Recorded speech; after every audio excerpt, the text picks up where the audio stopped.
ఏదో సామెత చెప్తుంటారు, ప్రేమ శాశ్వతంగా ఉంటుంది, ప్రేమికులు మారుతూ ఉంటారని.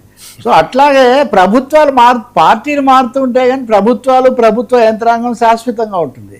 ప్రభుత్వాలు వాటిలో కాంట్రాక్టులు చేసేవాళ్ళు, వాటిలో భారీ తీసుకునేవాళ్ళు, ఆ కంపెనీలు పేర్లు యాజమాన్యాలు ఏం మారవు.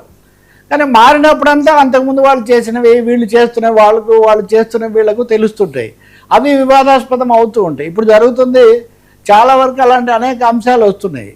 ఇక్కడ పైగా ఈ రెండు పార్టీలు ఢిల్లీలో వేరు, ఢిల్లీలో ఎన్డీఏ లేదు కదా. ఇప్పుడు ఆంధ్రప్రదేశ్లో కనీసం ఎన్డీఏ కింద డబుల్ ఇంజన్ సర్కార్ ఆంధ్రప్రదేశ్లో. ఇక్కడ ఇంజన్లు వేరు కాబట్టి ఇక్కడ డబుల్ ట్రబుల్ అన్నటువంటిది కూడా ఉంది. మరి వీటి మీద ప్రభుత్వం కానీ అధికారులు కానీ ఏం చెప్తారో తెలీదు. ప్రజలకు కూడా వాళ్ళకు సంబంధించిన భూముల సమస్యలు అవి కూడా చాలా ఉన్నాయి. ఇందులో దేవాలయాల భూములు అన్నది ఒక పెద్ద ఇష్యూగా ఉంది. దిస్ హ్యాపెండ్ నేను ఉత్తరాంధ్ర సింహాచలం భూములు వాటికి సంబంధించి. ఇప్పుడు గూగుల్కి ఇచ్చే భూములు కూడా ఆ సింహాచలం ఇస్తున్నారని ఒక ఇది. ఇక్కడ కూడా దేవాదాయ శాఖ మంత్రి ఆ శాఖకు సంబంధించిన పేర్లు కూడా ఇక్కడ వచ్చాయి. ఇవి ఎక్కడికి పోతాయి తెలీదు. ఈ మధ్యలో మనకు బండి సంజయ్ అది వచ్చింది, దాని మీద మనం ఇప్పటికే సఫిషియెంట్గా మనం మాట్లాడాం.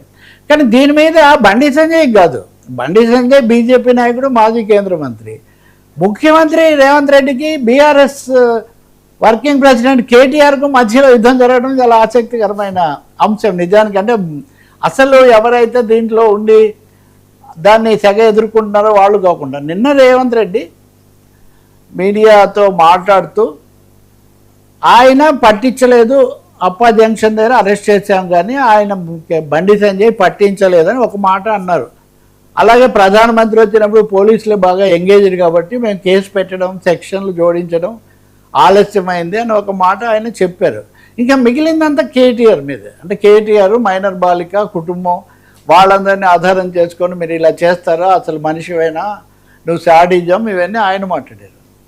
సో ఈరోజు కేటీఆర్ మళ్ళీ దాన్ని కౌంటర్ మీట్ ఆయన మళ్ళీ నాకేం భయం లేదు, నేను తండ్రి పేరు పెట్టొద్దు, కొడుకు పేరు పెట్టొద్దు అని చెప్పే అవసరం నాకు లేదు, నా పేరు కేటీఆర్, మా నాన్న కేసీఆర్, మా అబ్బాయి హిమాంశు అనుకుంటా, హిమాంశు, మేము బరాబర్ మేము రాజకీయమే చేస్తాం. ఇదంతా ఎందుకు జరిగింది, 9 రోజుల పాటు అతన్ని ఎక్కడ దాచిపెట్టారు, ఎందుకు కాపాడారు అంటే ఆయన ఒక ప్రత్యారోపణ కూడా చేస్తున్నారు. మళ్ళీ ముఖ్యమంత్రికి సంబంధించిన వాళ్ళ బంధువుల ఆసుపత్రిలో ఎక్కడో దాచిపెట్టారని ఆయన ఒక ఆరోపణ చేస్తున్నారు. బై నేచర్ ఇవన్నీ చాలా తీవ్రమైనవి. బై నేచర్ ప్రత్యక్ష రాజకీయాలతో నడుస్తున్న పరిణామాలకు సంబంధించినవి.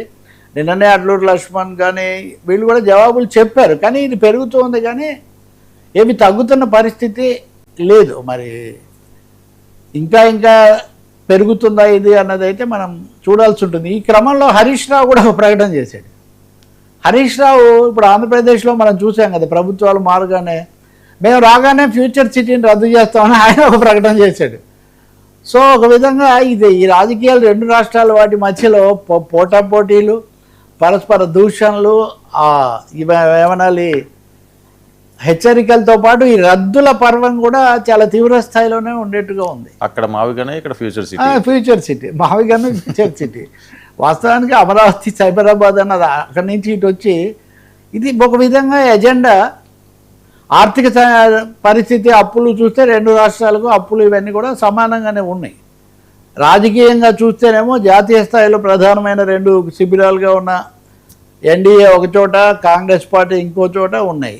ఇక్కడ అదనంగా ప్రాంతీయ పార్టీ ఒక ప్రధాన పార్టీగా బీఆర్ఎస్ ఉంది. కాబట్టి చాలా ఎప్పుడూ లేనంత వేడిగా, ఉద్రిక్తంగా ఈ రాజకీయాలు నడుస్తున్నాయి. అదే ఇక్కడ ఈ మధ్యలో ముగింపు ఎలా ఉంటుంది అన్నది కేంద్రంతో కూడా ముడిపడింది.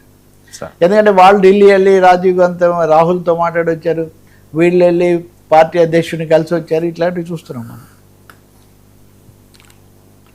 Sir Radha Mohan Das case